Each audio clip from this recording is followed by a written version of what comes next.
into an insane madness that is a 400 horsepower E36 with absolutely no driver aids except for ABS.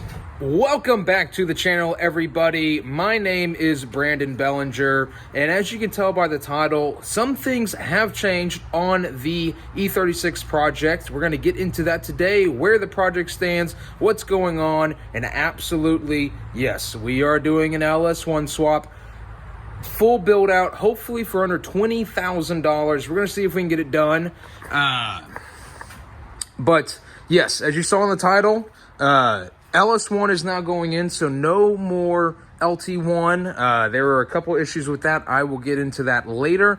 But as you can see here, we've got a pretty good progress going on since the last time video was put out. I do apologize. It's been very busy lately getting all of these life and all of this stuff. And I have been doing work, but haven't really been recording it, so I do apologize for that, but I'll give you a little walkthrough. So we do have the engine, the M44 BMW inline 4 right here, the 1.9 liter.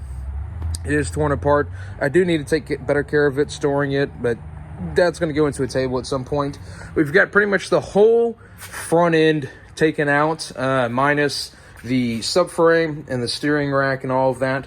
And some of these end links, but we've got the brakes, the hubs, all of that stuff is taken out.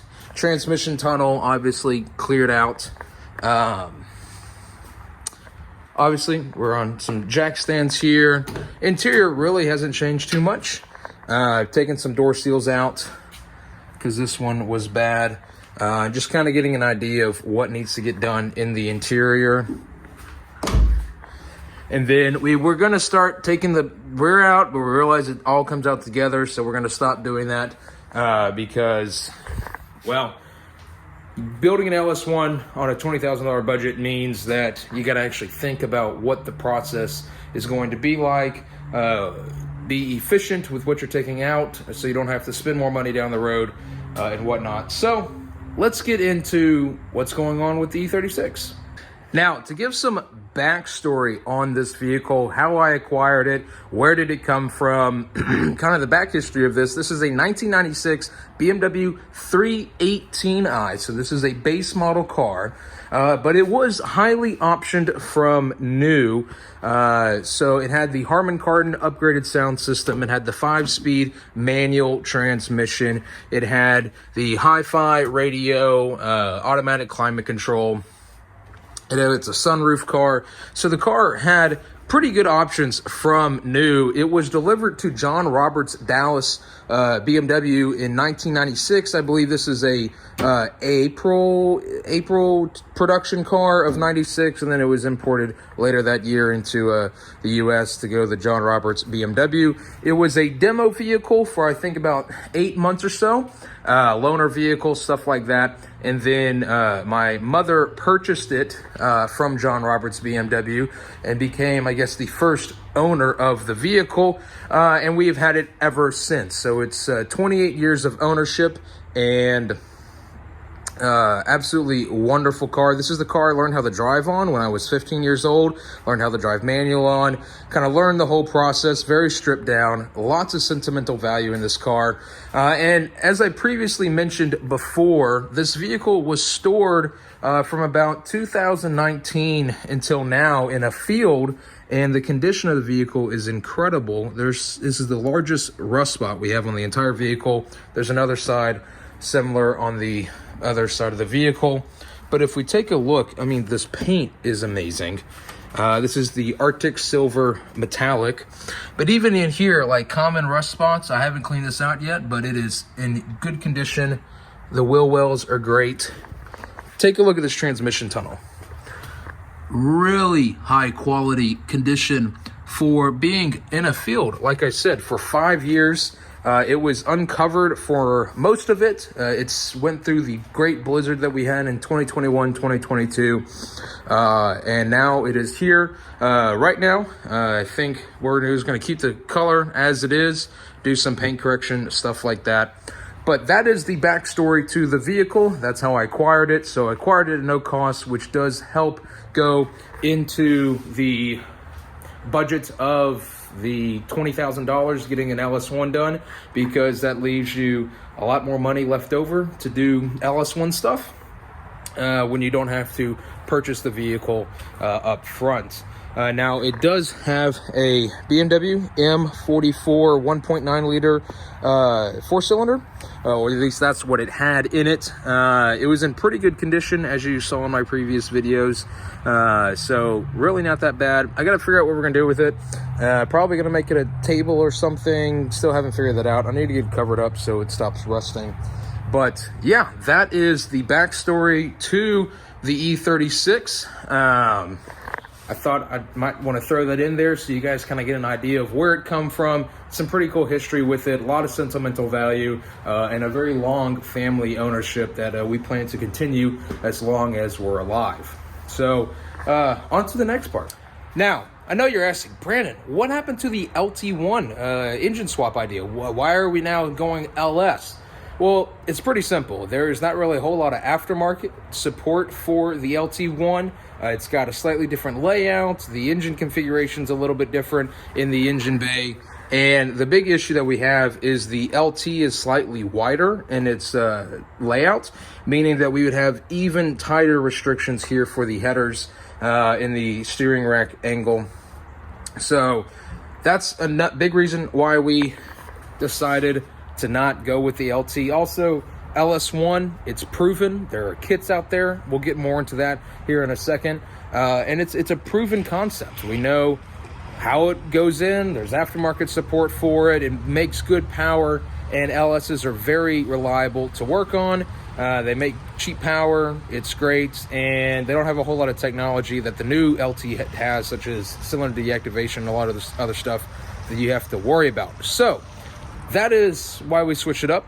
Even though LTs are a little bit more cost effective to purchase, especially in a whole package, and they make a lot of power, but the development costs would have been substantially more, that it doesn't offset very well on the books. Now the exciting part. I get to talk about what we have purchased so far, what's actually going in here, and I'm super excited about it. So what we have going in the front, obviously LS1. LS1 out of what, you may ask? Well, I didn't find it. Trey actually found it. An incredibly good buy out of Ohio, J&J Auto Wrecking. And I've got a full 2002 Camaro Z28 pullout. I'll throw a couple pictures of it here. It's got 87,000 miles. Negotiated the price down pretty good. And it should be here the second week of December. Super pumped about that. It came out of a collector car, pretty clean car. So that is what's going in the powertrain. And I've been told that it mates up correctly with the stock housing for the 6-speed manual, which is really good. Now, what swap kit are we doing? There are a couple companies out there that do swap kits, and upon our research and our final decision, we decided to go with Sicky Manufacturing. They're based up there in, I think, Maryland. I've spent a lot of phone time with the guys and a lot of research, and we ended up requesting a complete quote for every single component that they offer for the LS1 E36 Swap Kit. It came out to be a pretty substantial sum, but there are a couple things that we could take off. So what we ended up going with is, obviously the required things are motor mounts for the vehicle.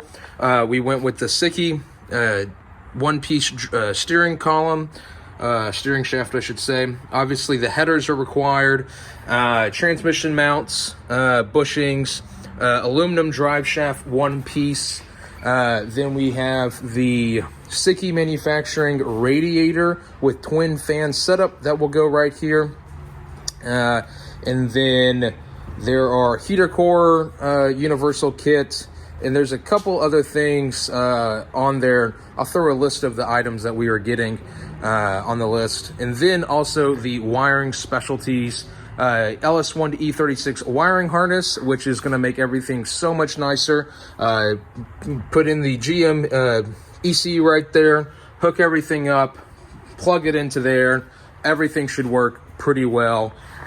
Really excited about that. It's going to make everything very simple, very easy to go about. Now, what other stuff are we doing? Obviously, we've got a good bit of money into the powertrain and the swap kit, but there's a lot more to that, obviously. So we're going to go with upgraded OEM brakes, some sort of coilover in the $1,200 to $1,800 range. We haven't exactly figured out which coilover we're going to go with. We found a front end refresh kit that we're going to do. Maybe some Facebook Marketplace BMW M wheels, something like that. We're going to do 225s in the front, 245s in the rear, and then we were going to do possibly an E36 330i brake in the front, 325i in the rear, but I think we found some new brake components that will work out pretty well on that end. As far as the interior goes, still need to source some stuff. We need to find a carpet for the vehicle. I need to find a roll cage. The back seats are not going to be filled in, so it's going to be caged out in the back, open. I did purchase some materials for our door panels. You saw the door panel disassembly video, and what we're going to do is we're going to do some Heritage brown leather, and then BMW M Hurricane on the inserts. So hopefully that'll look good. It got some samples, and I think it'll work out all right. Obviously, we need some more door seals. Probably not going to do a sunroof delete right now because I just really don't want to deal with it, and that's going to be another $500 or $600 to get done. We do have to replace this windshield as it is cracked there, and there's probably a few other things as well that are going to need done. Now, the nice thing is, at least in the trunk department, oh my goodness, in the trunk department, this thing is pretty well sorted. I still can't get over how good of a quality this trunk liner is in, and on top of that, the famed toolkit is complete in this vehicle. Very rare to see those in an E36, especially one that's sat around for a while and hasn't done too much. But the interior trunk looks really good. Like I said, this car is in fabulous condition. The tail lights are great. We're going to leave these as is. Pretty much everything back here is going to remain the same. The rear doors do not open at all. If anybody knows how to do that and fix that, the same situation is with our fuel cap. It is locked. I suspect when the vehicle died, it went into a safety function where these automatically lock and this locks. But if anybody knows how to undo that, I would greatly appreciate it, because we do want to have these doors work, even if we aren't putting anything back there. When we need to put the roll cage in there, that would be very helpful to have open. I think that's pretty much covered most of what is going on with it. Pretty straightforward. We're not going to do any power mods unless we maybe find some really inexpensive marketplace 243 heads. We might switch that over, and if we can do a heads cam LS6 upgrade for like $500, probably go with that. But we're probably just going to run it stock right now, because we're going to use the stock diff on this thing. We kind of want to see how much it will hold up to. We suspect that it might blow, it will blow up, absolutely. So we're going to see how long that factory diff works. We're going to give it a full reflush and get really good servicing, so it has the best potential to withstand LS1. Obviously be easy on the clutch. That's how you, clutch dropping, launching is how you can blow those things up pretty well. So I'm going to avoid that. We're going to see what it does, and it inevitably will blow up, but finding a diff and axle, it's like $2,000 for the whole thing, which is a lot of money for used ones. So we're going to see how that rides. Hopefully it works out well enough that I can actually put some power down in it and not blow up on me.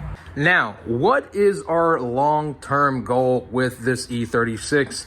And it's quite extensive. I will say this first product is probably stage 1 of 10 ultimately for this vehicle. Our long view goal is do a GTR Strasser version wide body kit. So that's, I think, a 6 wider in the front and 8 wider in the rear.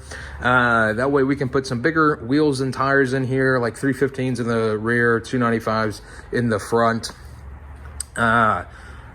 The engine will not be LS powered. Our goal is I would love to be able to put in a S58 in here out of the new G body or the G chassis, M3 and M4. I think that would be absolutely insane to have an engine like that, or maybe an S55, something along those lines. A new modern 6-cylinder M engine. Obviously a full cage, or in the back, a full rear cage. May have some running components coming up for added safety. Fully tailored interior. So like I said, we're going to do those door panels, but Alcantara dash, custom gauge cluster, bespoke, very bespoke, all interiorly. Lots of carbon fiber where we can put it. Carbon fiber roof. The body kit will be carbon fiber. Doors, stuff like that. Yeah, so as you can tell, pretty expansive. Obviously we're starting where we can, and then obviously in the suspension components we'd have like a KW V3 Club Sport or a full competition suspension to where you can drive this on the street, absolutely eat up everything, and then take it to the track and be very competitive. That is the long-term goal of all of this. Not sure when that will happen, but I will make sure that it does happen at some point. And we may do a coupe instead for the S58 swap, because it'd be a little bit easier than doing it on a sedan. But I am absolutely pumped and thrilled about this project. I cannot wait to bring it to you guys as all the parts come in and all of the stuff comes together. I will make sure I record it. I have a bad habit of not recording things and just doing them, so I'm going to do my best to upload. I think the earliest part that's going to come in is going to be the engine. That'll come in the second week of December, so about 10 days from now. And that's going to be coming up at a local business that I've negotiated deals so we can have it dropped off there. It's a full thing on a pallet like you saw in the picture, so that'll be really exciting. We're going to see if we can get the run, make sure everything works. It does have a 60-day warranty on it as well. And then when the swap kit comes in, I'll go all of the components on the swap kit, obviously installation videos, whatnot. And then the wiring harness should be one of the last things that we have to put in. I'm hoping everything's put in and installed by the time it arrives, so we can pretty much plug in and go. The goal is to have it running, driving, on the road, ripping through gears, by March sometime. Hopefully by the end of March. If sooner, would be even more amazing. So that is the current progress and the current update on the now LS1 Swap E36. And we're going to try and do all of this for under $20,000. Right now, we're sitting around the $18,000 range. And we've got pretty much most of the components we need. So I think we're going to be able to get it pulled off. But we will see. I'm sure there's going to be something along the road that'll throw us a curveball, but we're for it. We're going to get it done. And LS swap the world, I guess it's to say. We're going to get this thing fired up and running into an insane madness that is a 400 horsepower E36 with absolutely no driver aids except for ABS. So it should be fun and interesting. I hope you guys enjoyed that channel update, progress update, project update. Lots of cool things coming. If you have any questions, feel free to hit them in the comments below. If you have any information on how to get these doors open or the gas cap open, or if you've done LS1 swap on your E36, I would love to hear from you, because we haven't done one before and everything's a learning process, and the more information you have, the better. I appreciate you guys checking in and watching the video. It does mean a lot to me. And yeah, the next video should be... yes, I do have some unreleased footage that I'll be uploading as well from taking up stuff earlier, so that'll be coming up in the next episodes after this, and then the engine should be shortly after that. So looking forward to that. You guys have a great day, great weekend, great evening, whenever the heck you're watching this video, and make sure to hit that subscribe button and the notification bell so you can see when we get this LS1 in here. It's going to absolutely rip.